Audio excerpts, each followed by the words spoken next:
एक दिन थुंग थुंग दारू पीते पीते अपनी बीवी और बच्चे के साथ ससुराल से घर लौट रहा था। थुंग थुंग एक देवड़ा था, फिर भी थुंग थुंग को दारू पीते देखकर उसकी पत्नी कभी कुछ नहीं बोलती थी, क्योंकि थुंग थुंग भले ही देवड़ा हो लेकिन कभी अपनी बीवी बच्चे को भूखा नहीं सोने देता था।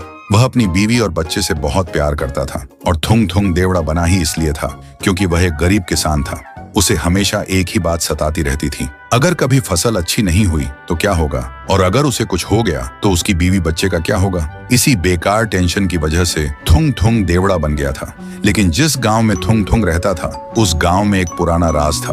उस गांव के बाहर एक पुरानी हवेली थी और उस हवेली के अंदर एक बड़ा सा आईना रखा था जिसके अंदर सिर्फ काला अंधेरा था। लोग कहते थे वह आईना चेहरा नहीं नियत देखता है और उसी का भविष्य दिखाता है, और कहते हैं कि बहुत साल पहले एक आदमी जब उस आईने के पास गया तो आईने ने उसे अपने अंदर खींच लिया था। इसीलिए सालों से किसी ने न उस हवेली में घुसने की और न ही उस आईने में झांकने की हिम्मत की थी।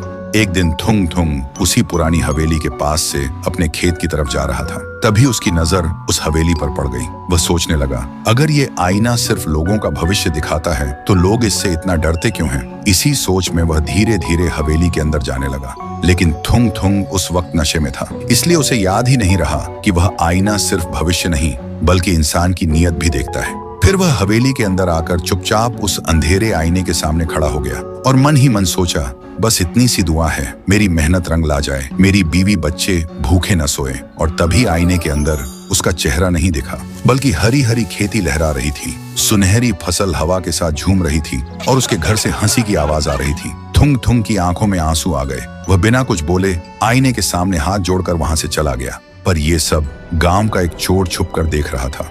ये सब देखते ही उसके मन में लालच आ गया। वह सोचने लगा, गांव वाले झूठ बोलते हैं, ये आईना तो जादुई है जो लोगों का भविष्य उजाला करता है। शायद इसलिए गांव वाले सच छुपा रहे हैं ताकि सिर्फ वही अपना पेट भर सकें। क्या पता मैं भी आईने के पास जाऊं और एक ही दिन में कोई बड़ा हाथ मार लूं। ये सोचकर वह चोर भी आईने के सामने जा खड़ा हुआ और बोला, बैंक लूटूंगा, दुनिया का सबसे अमीर आदमी बनूंगा और जिंदगी भर ऐश करूंगा। जैसे ही उसने बोलना खत्म किया, आईने के अंदर का अंधेरा हट गया और लोहे की जेल के अंदर वही चोर कैद दिखा। आईने के अंदर उसका भविष्य नहीं, उसकी सजा दिखी। ये देखते ही चोर का शरीर कांपने लगा। वह गुस्से से चिल्लाया, झूठ है, सब झूठ है, और गुस्से में आईना तोड़ने लगा। लेकिन तभी आईना हिलने लगा और एक ही झटके में उस चोर को अपने अंदर खींच लिया। तो दोस्तों, भविष्य देखने के लिए किसी जादुई आईने की जरूरत नहीं होती। सच तो ये है कि इंसान की नीयत और उसके कर्म ही उसका असली आईना होते हैं।